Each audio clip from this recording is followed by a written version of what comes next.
Estos días y desde la semana anterior hemos venido pues recibiendo unas visitas muy importantes de precandidatos, candidatos, aspirantes a estas elecciones del 2026, hablando de la Casa de Nariño, de la Casa Presidencial. Y pues hoy queremos conversar con una propuesta muy interesante que hay desde las regiones, Juan Camilo, Paola. Uno de los temas que se habla bastante es la descentralización. Se habla de cómo de alguna forma en este gobierno tal vez ha ido perdiendo esa posibilidad y por parte de la experiencia que han tenido quienes conforman este proyecto, pues miran cómo las regiones pueden tener una participación más importante. Nos acompañan representantes de la Fuerza de las Regiones. Estamos hoy con Héctor Olimpo Espinosa Oliver. Él es nacido, Oliver, nacido en Sincelejo, en Cincé, Sucre. Es abogado, especialista en Derecho Administrativo, y pues le damos la cordial bienvenida por estar con nosotros. Muchas gracias, bienvenido. Toto, mil gracias. Bueno, me presento. Gracias a Paola, Juan Camilo, por este espacio, a todo el equipo de Colmundo. Mi nombre es Héctor Olimpo. Yo soy aspirante a la presidencia de Colombia por la Fuerza de las Regiones.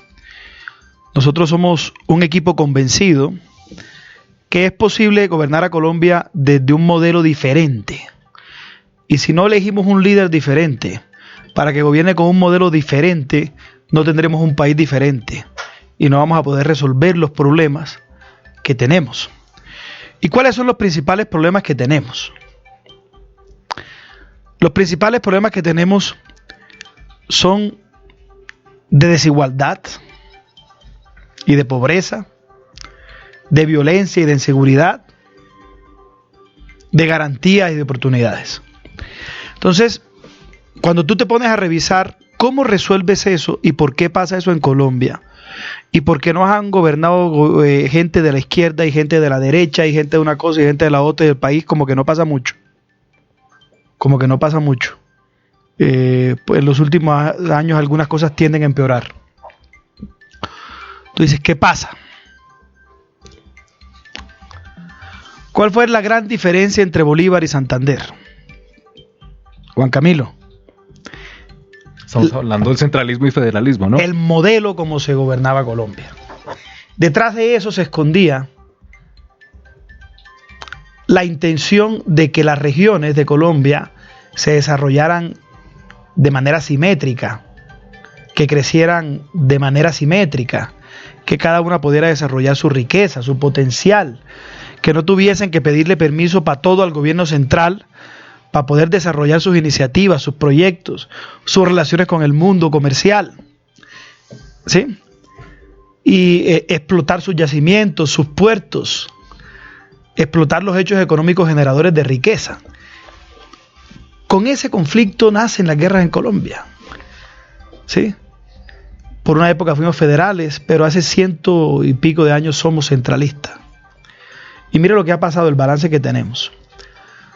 No lo digo yo, ni lo dice cualquier líder social, ni de la izquierda, no.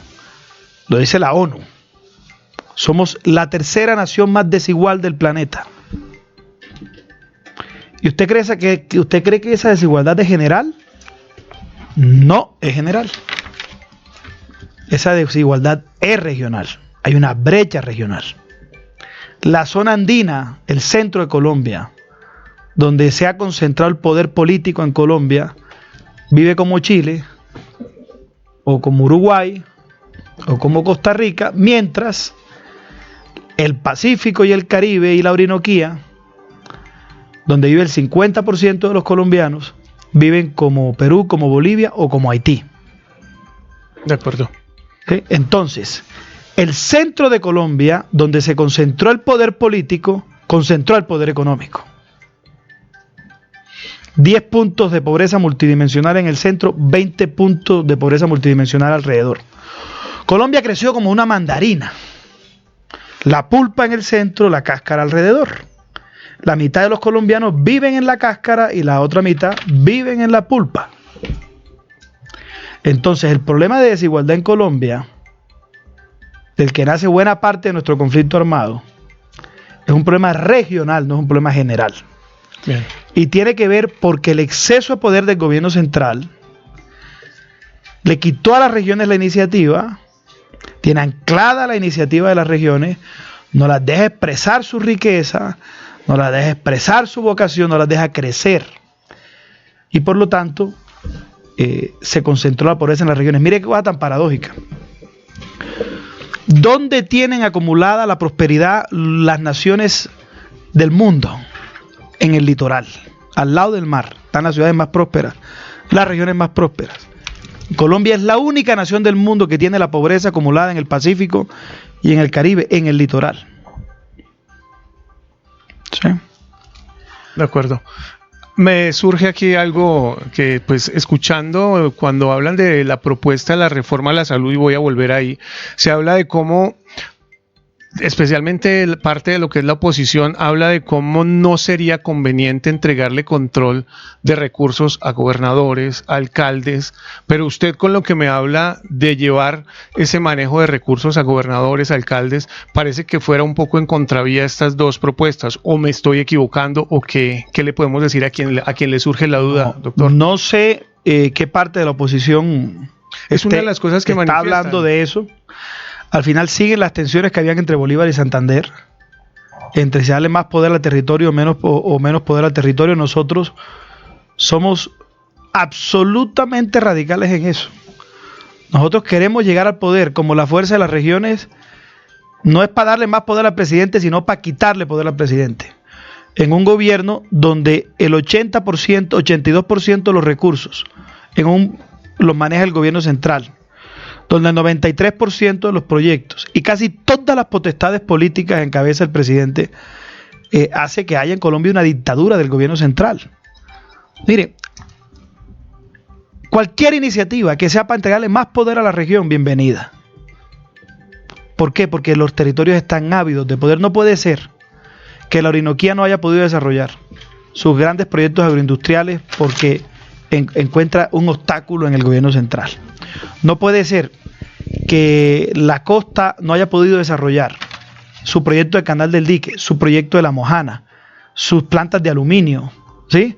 ¿Por qué? Porque encuentra un obstáculo en el gobierno central. No puede ser que el desarrollo de Antioquia esté frenado por obstáculos en el gobierno central. No puede ser que los Juegos Panamericanos de Barranquilla no se hayan hecho porque un obstáculo del gobierno central. No, eso no puede seguir pasando en Colombia. Y no puede ser que sigan tomando decisiones en Colombia desde esa dictadura del gobierno central sin consultar a las regiones. Por ejemplo, esa tal zona binacional que firmaron un memorando de entendimiento. Pregúntele al gobierno si le preguntó a la gente de Norte de Santander o de La Guajira o del Cesar si estaban de acuerdo con eso o no. Entendido. ¿Sí?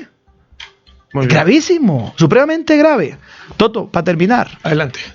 La autonomía es como la mayoría de edad. Si a las regiones no le dan autonomía, es como si no tuvieran mayoría de edad. Imagínese como si fuera su vida si usted no se hubiera sacado la cédula. Que no hubiese estudiado, no estuviese aquí desplegando su potencial. No, ¿sí? Aquí en esta emisora. Siguiera viviendo en su casa con sus papás, dependiendo de ellos. Está buena Eso es lo que pasa con la autonomía de la región. Está buena la analogía. Y no he podido independizar a mis papás, todavía viven ahí en mi casa. Venga, pero démosle mientras tanto la bienvenida también. Hace parte de este importante equipo, de esta importante propuesta. Ya pues escuchamos hace un momento al doctor Héctor Olimpo Espinosa. Ahora también recibimos a Juan Guillermo Zuluaga, quien ha dedicado pues gran parte de su vida al servicio público. Hace poco también lo hemos conocido fuertemente en su representación, o mejor, como gobernador del Meta. Bienvenido, doctor Zuluaga, a Colmundo Radio. ¿Cómo ha estado? Muchas gracias. Para mí es un gusto estar aquí. Qué bueno empezar la mañana con ustedes. Para nosotros es un gusto que nos acompañen y lo dejo con una pregunta de mi compañero Juan Camilo Joya, que está listo y lo estábamos esperando. Doctor Zuluaga, doctor Espinosa, ¿Roma se hizo en 3 días o en 3 años? ¿Cómo fueron esos acercamientos justamente para consolidar el movimiento La Fuerza de las Regiones? Nos demoramos un poquito más que Roma. No ha sido muy fácil.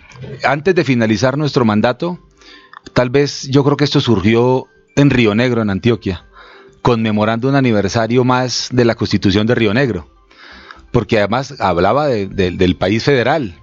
Y en un evento tranquilo, después de que se acaban los actos protocolarios, quienes hemos vivido el rigor del centralismo, quienes sabemos que a un alcalde de Andagoya, en el Chocó, tiene que ir a Bogotá a hablar con la ministra para poder nombrar una profesora en la vereda, a quienes nos duele ver esa circunstancia, a quienes nos toca todas las semanas hacer un vía crucis de ir a Bogotá. Y estoy hablando que Bogotá también sufre los rigores del centralismo. No es porque Bogotá quede cerca al Capitolio que goza de esas mieles. Claro. En Bogotá están las oficinas del centralismo, pero todas las semanas hacen viacrucis más de 1.100 alcaldes a visitar el centralismo, a ver quién les abre una puerta, a ver quién los lleva a un ministerio, igual a los gobernadores, y decidimos armar una fuerza para que lo que dice en la Constitución del 91 de descentralización y autonomía sea verdad, porque hoy solamente está en el papel. Amamos a Colombia, queremos seguir siendo una república unitaria, nadie está hablando de independizar nada. Que queremos es que las regiones sean fuertes para que el país progrese, como en España, como en Alemania, como en Brasil, como en Estados Unidos. O sea, no es un invento nuestro, eso ya está aprobado. Y entonces empezó allá en Río Negro, terminamos nuestro mandato y seguimos unidos un grupo como de 24 exgobernadores. Y dijimos, aquí no tenemos que ponernos a criticar desde afuera, tenemos es que llegar nosotros al poder. Y lo acabó de decir muy bien Héctor Olimpo. Yo quiero ser presidente para quitarle poder al presidente y entregarle más poder a las regiones. Y eso se lo digo con ejemplos. ¿Por qué el Invías hace placahuellas en Sincelejo? En Sincelejo hay alcalde y allá también hay gobernador.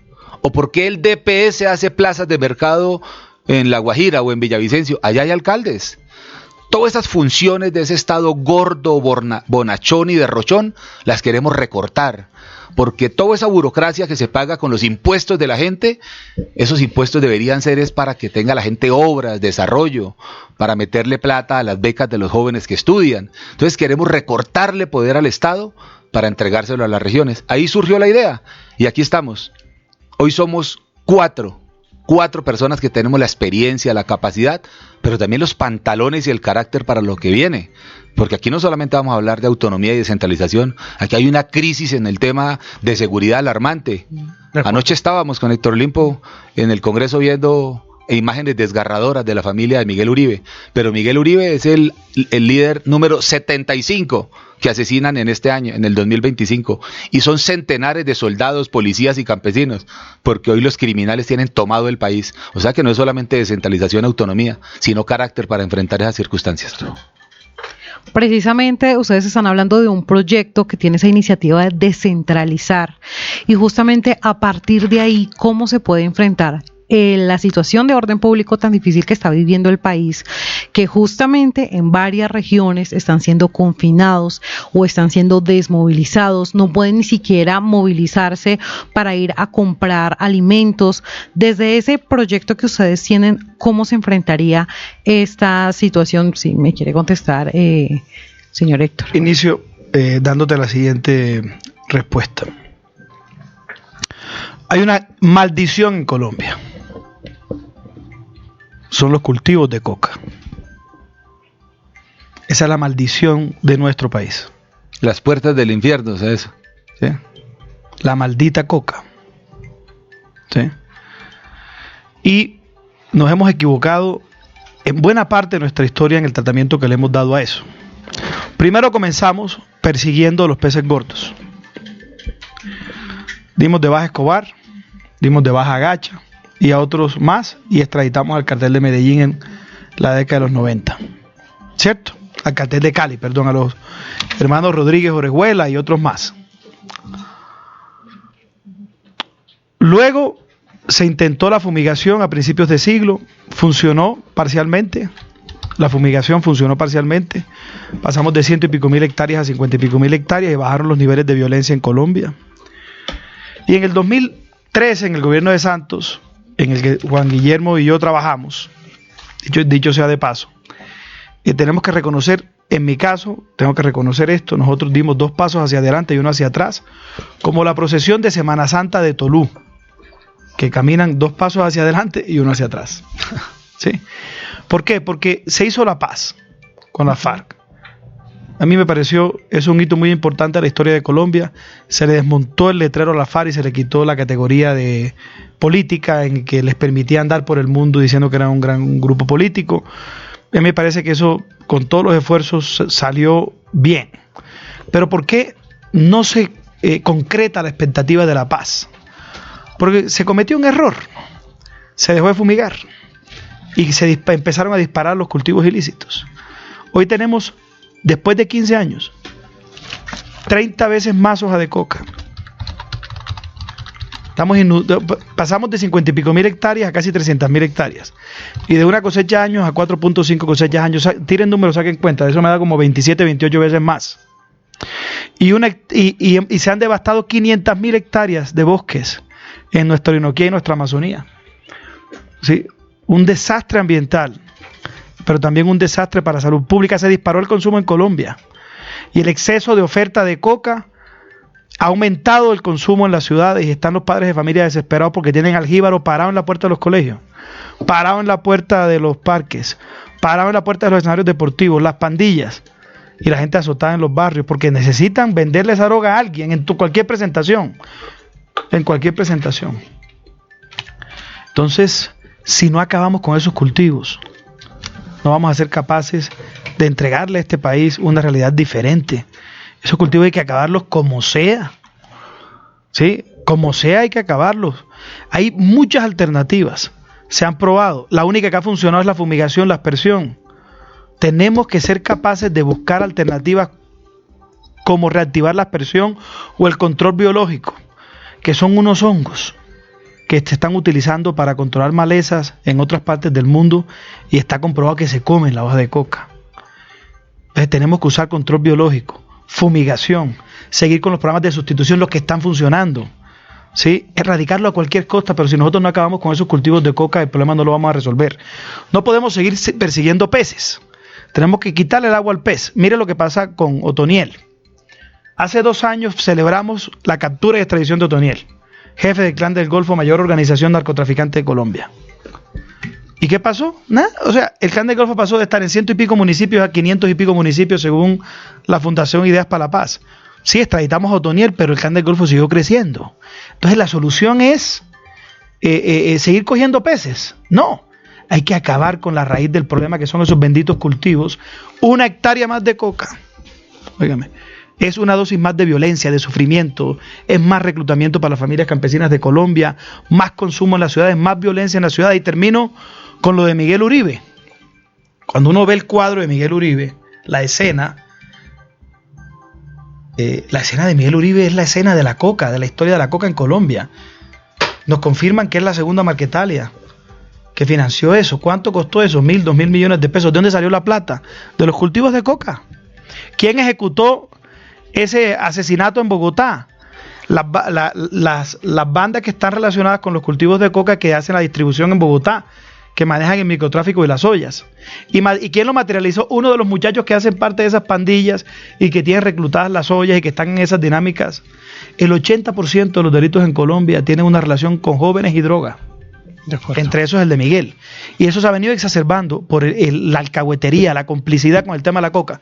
Yo no entiendo, y de esto sabe mucho Juan Guillermo, que fue ministro de Agricultura, que está aquí al lado mío, ¿por qué en Colombia sí se puede aspersar el arroz y el maíz con glifosato, pero no la coca? Yo no entiendo eso. Usted sabe que el arroz que consumimos nosotros en Colombia tienen 2 cosechas al año, 5 aspersiones de glifosato. ¿Usted sabía eso? No. Bueno, lo entero. Ok.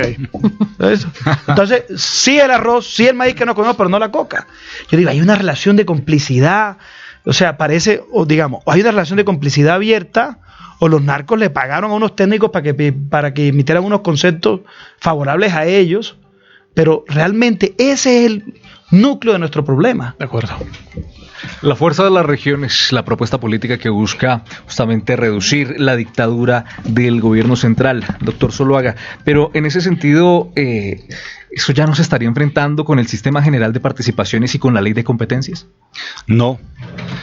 Ahora dijo doctor Olimpo una frase que a mí me gusta mucho. Cualquier cosa que signifique quitarle poder al nivel central, nosotros lo apoyamos. Yo soy mucho más radical que con el mismo sistema general de participaciones. Yo recorrí el país recogiendo firmas, 3.200.000 firmas, con una cosa que se llama el referéndum de autonomía fiscal. ¿Qué es eso? Es que los recursos que se generan en las regiones de renta y patrimonio, o sea, no son más impuestos, porque en este país tenemos que hablar de bajarle impuestos a la gente, no de ponerle más impuestos a la gente. Pero hoy la renta y patrimonio que pagan los ciudadanos el 80% la coge el gobierno nacional, el Estado bonachón, el gordo de Rochón. Nosotros estamos proponiendo que lo que se genere en las regiones se quede en las regiones. O sea, eso es mucho más allá, porque en la ley de transferencias le aumentan unos recursos, pero le dice como a un niño chiquito cómo los tiene que gastar y qué tiene que hacer. O sea, lo definen en unas oficinas en planeación, en el centralismo. Yo voy mucho más allá.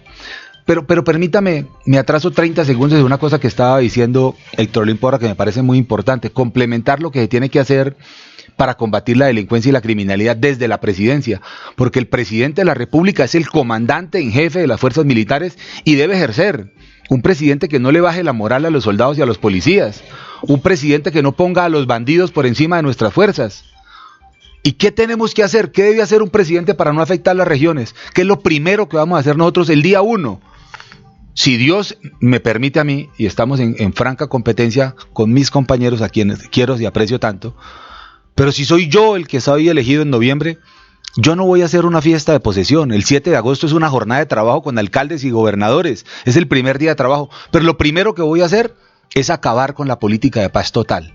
Porque la política de paz total, ¿sabe qué significa? Que le levantaron las órdenes de captura a los bandidos. Y eso atenta no solamente contra las fuerzas militares y de policía, sino contra los ciudadanos. A los bandidos les dieron estatus político, a un criminal como Mordisco, al que nosotros combatimos en el Meta, y que creo que fue el primer colombiano que le dijo a Petro que no se sentara con ese mugre en la mesa de negociación. Estaba en 3 departamentos y hoy, bajo el amparo de la paz total, está en el 50% del territorio nacional. Tiene oficina en Jamundí, a 20 minutos de Cali, tiene arrodillado al Valle del Cauca. Acabó de anunciar como un rockstar que abre otro frente criminal de guerra en el suroccidente del país. Hay que acabar con esa política criminal. La política criminal que además les da camionetas blindadas, los vuelve gestores sociales. Eso no puede pasar. Es complementando un poco lo que dice, hay que hacer muchas cosas desde el nivel central para no afectar a las regiones y a los ciudadanos. Hay que restablecer el principio de autoridad en este país, que se perdió. No podemos tener un presidente en Twitter que, entre otras, dice que le ordena a las fuerzas militares que salgan a saludarlo en Antioquia. Eso se gana, el respeto y el cariño se gana, no se exige ni se ordena. Eso es lo que debe hacer un presidente, complementando el combate con las organizaciones criminales que viven del narcotráfico. Hola. Bueno, les iba a hacer una pregunta ahorita que mencionaba, ustedes son una parte de una coalición, ¿verdad? De este proyecto. ¿Los dos se van a presentar como candidatos o hay otra estructura o cómo es esa o cuál será esa consulta que harán ustedes? A ver, nosotros somos 4. El señor éramos 6. ¿Y qué pasó con los otros dos? Hemos venido decantando, él se lo va a contar. Okay. Vamos pues. Perdón, somos más, somos 42 liderazgos de todo el país. 4 figuras representativas o encabezando. Somos 4, nosotros entre Juan Guillermo Zuluaga, Aníbal Gaviria, Juan Carlos Cárdenas y Héctor Olimpo, quien les habla, tendremos entre nosotros 4 un solo candidato para disputar la presidencia en Colombia el 30 de noviembre de este año.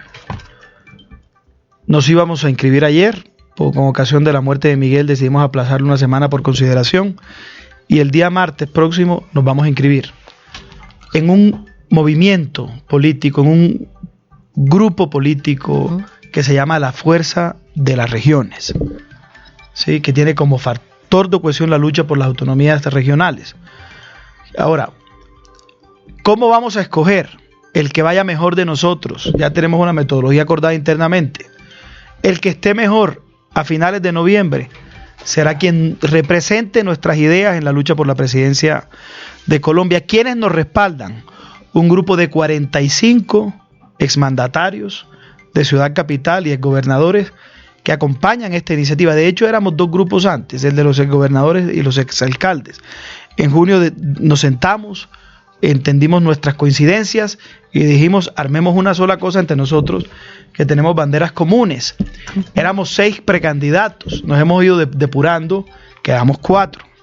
Y entre nosotros 4 vamos a elegir el que representará los intereses regionales, la lucha de las regiones, que es la lucha por la libertad de las regiones de Colombia en la disputa por la presidencia de este país. Me queda ahí un vacío. ¿Cómo se lo van a elegir los 4? Uno de los 4. Héctor, permítame complementarle una cosa, hermano. Dale. Es que hoy el país está pidiendo unidad. Sí. Y hay muchas vanidades. Yo no sé cuántos candidatos hay, 70, 50, Por no ahí sé cuántos. está el número según eso. Yo no sé si eso habla bien de la democracia colombiana o mal, no lo sé. Pero eso es lo que hay. Pero el país está pidiendo unidad. Yo creo que hay muchos que están cañando. Aquí hay personas serias que tienen una decisión de ser presidentes de la República, si Dios lo permite y los ciudadanos lo respaldan. Aquí no estamos cañando para ser alcaldes de Bogotá, ni para ser gobernadores en Antioquia. Como en redes sociales, Sí, modo precandidato. claro, porque es que muchos de esos están cañando porque quieren figurar o quieren encabezar listas al Senado. No lo sé y respeto mucho eso. Creo que es un momento inconveniente para el país. Todos hablan de unidad, pero nadie hace nada por la unidad. Nosotros ya tenemos definido dos cosas. Primero, en noviembre tenemos un candidato único. Y la segunda cosa que tenemos definida es que será mediante el mecanismo de encuesta. Ok. Y lo primero que hagamos, si es Héctor Olimpo, Aníbal, Juan Carlos o yo, lo primero que hagamos ese día, cuando Dios nos permita ser el candidato de la Fuerza de las Regiones, es convocar a otras fuerzas para que hagamos otro proceso de unidad. Eso es lo que está pidiendo el país, que nos unamos, que mientras otros hablan solamente de unidad, nosotros hacemos unidad.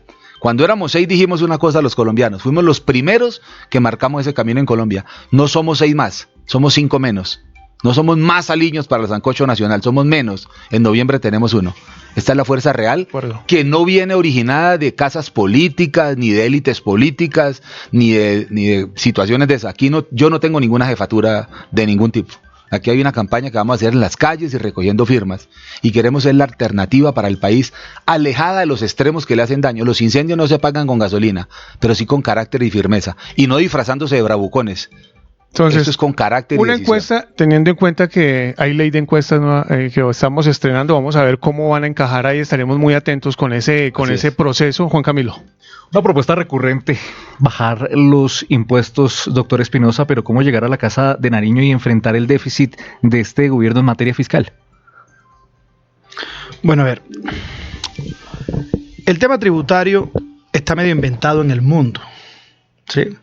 Hay países que encontraron el justo medio, ¿sí?, entre la tributación que garantiza que el Estado tenga recursos suficientes para la inversión y la tributación que garantiza que no se desincentive el emprendimiento, la iniciativa privada, la empresa.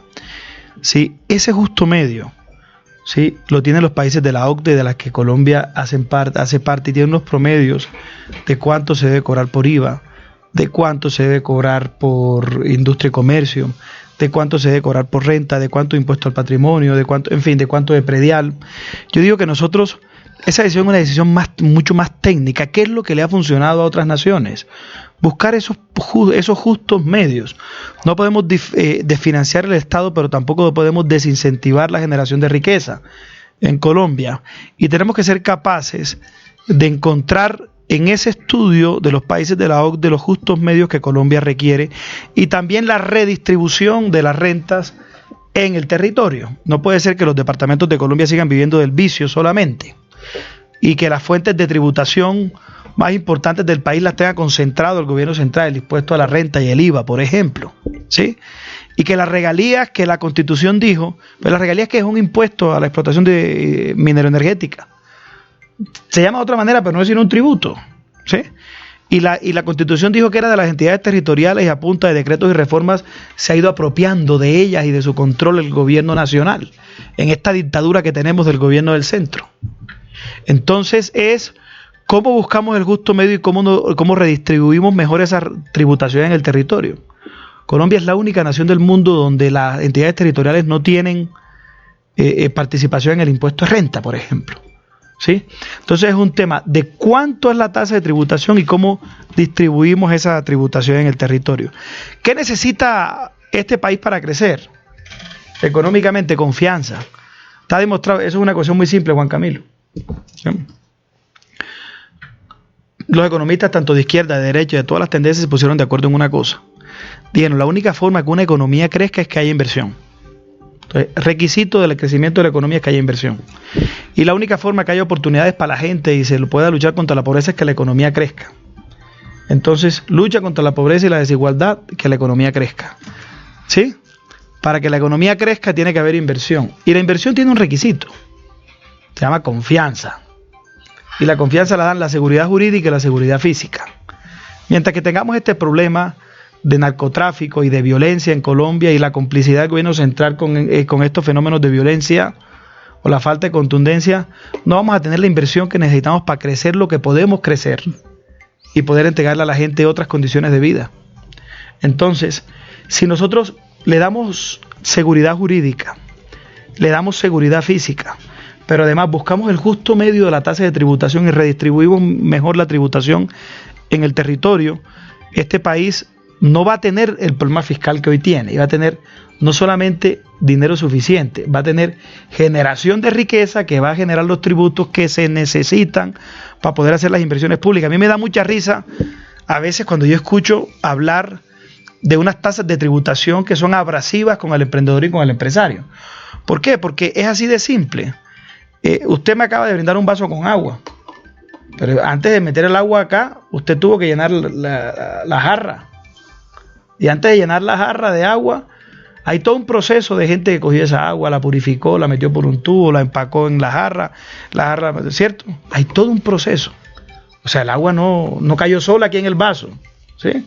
Entonces, eso pasa con el tema de la tributación y la generación de riqueza en Colombia. Si siguen con tasas de tributación desincentivando la inversión y la generación de riqueza en Colombia, la gente simplemente se va para otra parte. Muy bien. Se va para otra parte. Entonces, buscar esos justos medios de la tasa de tributación es el promedio de países de la OCDE. Eso está inventado. Y buscar redistribuir mejor el tributo en el territorio. Hay que hacer una reforma tributaria territorial, una reforma fiscal territorial. De acuerdo. Paula. Si bien son varios los puntos álgidos, como lo es la economía, la salud, el tema de seguridad, orden público, ¿ustedes tienen estimado más o menos cuánto tiempo les tomará el llevar esa transición para enfrentar todas estas situaciones desde la descentralización, doctor Zuluaga?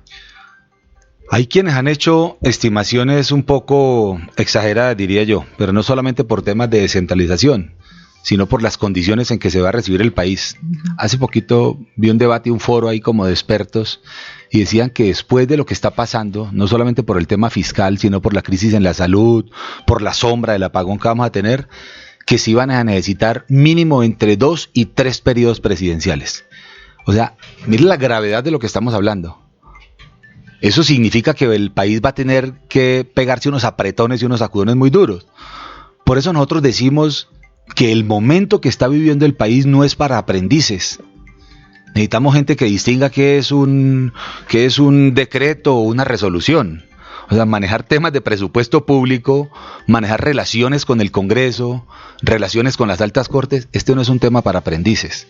La situación del país necesita de gente competente y de gente capaz. Pero insisto mucho en decir que tenga también el carácter y los pantalones para enfrentar. Porque aquí vamos a tener que tomar decisiones muy drásticas. Y yo le complemento una cosa a Héctor Olimpo en el tema fiscal. ¿Cómo es que el país está en una situación fiscal como la que está, pero crea una embajada en Haití? ¿Para qué diablos es eso? O un país con la situación en que está y crea el Ministerio de la Igualdad. ¿Para qué carajos es eso? Por eso es que estamos hablando de recortar drásticamente, porque hoy el gobierno tiene una situación fiscal difícil y ¿sabe qué acabo de anunciar el gobierno nacional? Que viene una reforma tributaria de más de 20 billones de pesos. O sea, le van a meter la mano al bolsillo otra vez a los colombianos.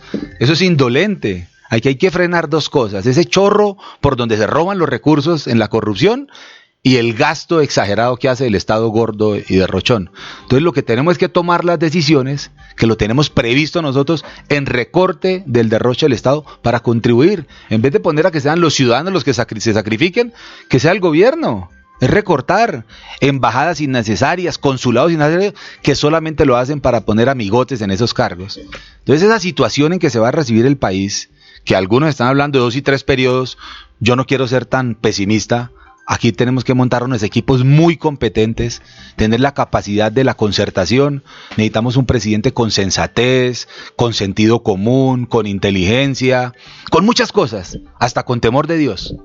Con muchas cosas, hasta con temor de Dios, para poder darle la conducción que el país necesita y podamos restablecerlo, sin dejar de atender lo que se debe atender, que hay 20 millones de personas en la pobreza, que hay que volver a traer los subsidios para que los jóvenes puedan adquirir créditos en el ICETEX, que se los quitaron. Tenemos que tener la grandeza de recuperar los subsidios de vivienda que les quitaron para que la gente pueda tener vivienda. Eso hay que saberlo combinar muy bien. Y para eso, ¿qué hay que hacer?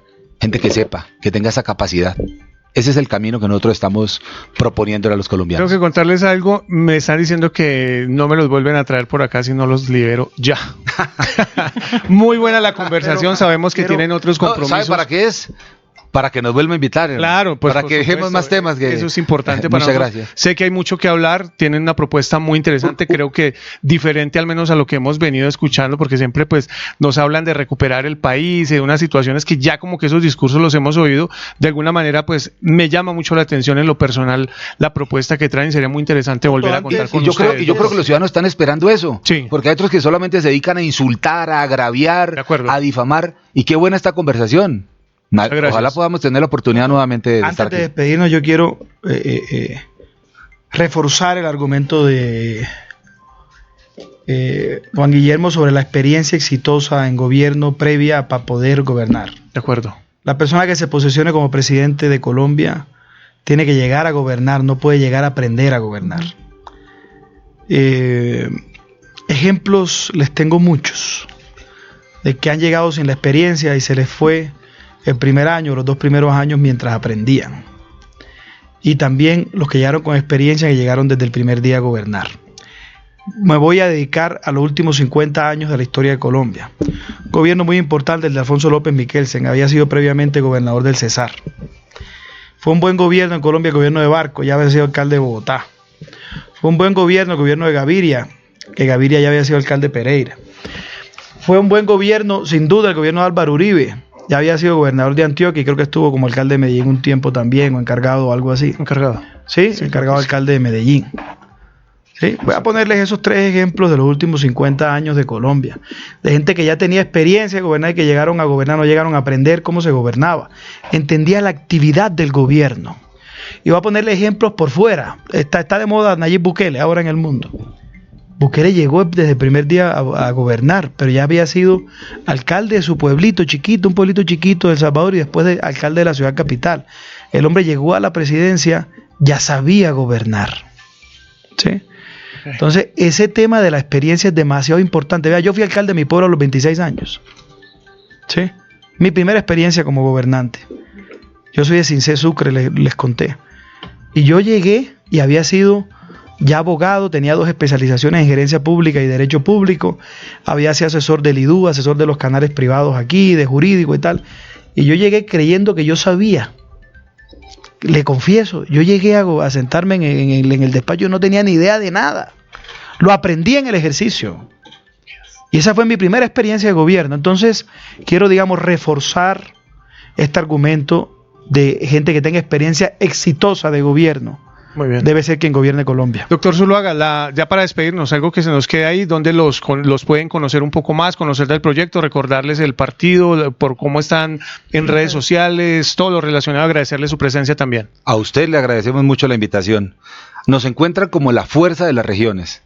La fuerza de las regiones. Así nos van a encontrar, y en mis redes son Juan G. Zuluaga. En las redes sociales estamos, ahí encuentras todas. Las suyas, ¿cuáles son, Héctor Olimpo? Me las voy a aprender para la próxima. Las mías, Juan G. Zuluaga. Juan G. Zuluaga y doctor La mía Olimpo. es Héctor Olimpo, sin Perfecto. punto, ni coma, ni número, porque no tengo tocayo, Ni es tocayo. @Héctor Olimpo. Muchas gracias. A ustedes, Éxitos. un abrazo, buen Por día. aquí siempre-